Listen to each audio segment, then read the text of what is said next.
अब हम एनसीईआरटी में आपातकाल के आरंभ का विश्लेषण करेंगे। आपातकाल के आरंभ से हमारा मतलब यह है कि एनसीईआरटी की किताब में पहली बार आपातकाल यानी इमरजेंसी का चैप्टर होगा।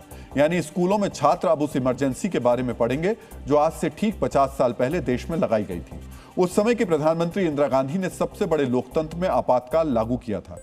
एनसीईआरटी की वो किताब आज मैं अपने साथ ये लेकर आया हूं और इसका जो नाम है वो है understanding society India and beyond.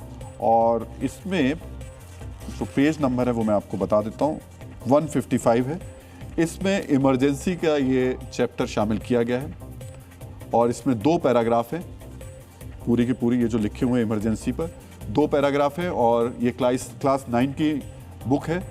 इसका शीर्षक मैंने आपको बता ही दिया है, understanding society India and beyond है।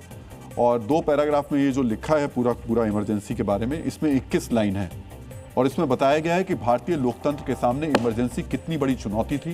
किताब में लिखा गया है कि उस दौरान कई मौलिक अधिकार निलंबित कर दिए गए, प्रेस पर नियंत्रण लगाया गया था और नागरिक स्वतंत्रताओं पर बड़े पैमाने पर प्रतिबंध लगे थे। यानी किताब सिर्फ घटना नहीं बता रही है, किताब ये समझाने की कोशिश कर रही है कि लोकतंत्र की परीक्षा कैसी दिखती है। यहाँ एक ऐसा तथ्य है जो शायद बहुत से लोग नहीं जानते। भारत में अब तक केवल 3 बार राष्ट्रीय आपातकाल लगाया गया है। पहला 1962 में चीन युद्ध के दौरान, दूसरा 1971 में पाकिस्तान के साथ युद्ध के दौरान और तीसरा 1975 का आपातकाल जो सबसे अलग था क्योंकि यह बाहरी खतरे की वजह से नहीं बल्कि आंतरिक अशांति के आधार पर लगाया गया। इसे लोकतंत्र पर काले धब्बे की तरह देखा गया, इसीलिए आपातकाल को भारतीय लोकतंत्र का सबसे काला अध्याय कहा जाता है। अब सवाल है कि बच्चों को यह पढ़ाना क्यों जरूरी है, क्योंकि लोकतंत्र सिर्फ चुनाव का नाम नहीं है। लोकतंत्र का मतलब है अभिव्यक्ति की स्वतंत्रता, प्रेस की स्वतंत्रता, न्यायपालिका की स्वतंत्रता और नागरिक अधिकार। जब बच्चों को यह बताया जाएगा कि इन अधिकारों पर कभी प्रतिबंध लगाया गया था, तभी वो संविधान की असली ताकत को समझ पाएंगे। आसान भाषा में कहें तो संविधान की कीमत वही समझ सकता है जिसे यह पता हो कि अधिकार छिन जाने का मतलब क्या होता है। यही वजह है कि एनसीईआरटी के इस फैसले पर राजनीतिक बहस भी शुरू हो गई है।